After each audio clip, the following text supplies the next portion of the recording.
Salut les amis, salut tout le monde et surtout bienvenue une fois de plus sur votre chaîne d'information préférée, la SN Info.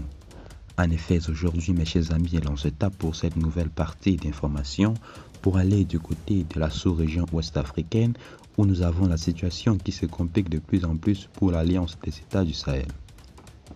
En effet, le président de la Côte d'Ivoire a activement participé au sommet extraordinaire de la CEDEAO des États de l'Afrique de l'Ouest.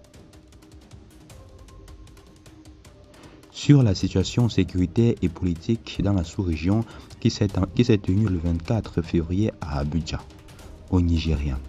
Alassane Ouattara a saisi cette opportunité pour partager ses réflexions sur les défis auxquels la région est confrontée.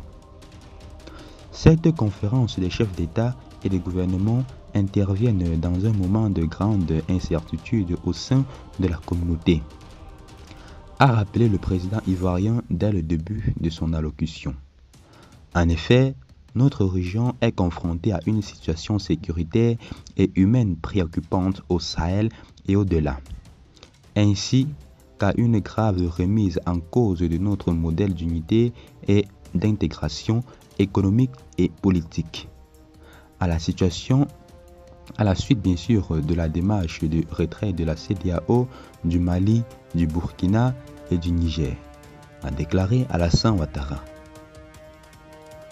Un retrait lourd de conséquences.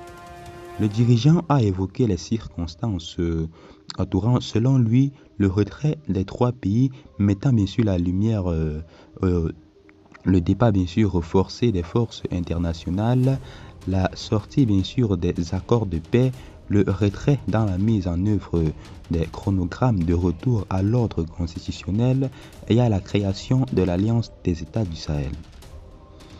Le président Alassane Ouattara a été clair lors de son allocution. Le président Alassane Ouattara a fait comprendre que l'Alliance des États du Sahel ne peut en aucun cas progresser sans le soutien exclusif de la CEDEAO. Le président Ouattara a fait également comprendre que cette alliance ne manquerait pas de se dissoudre dans les jours à venir.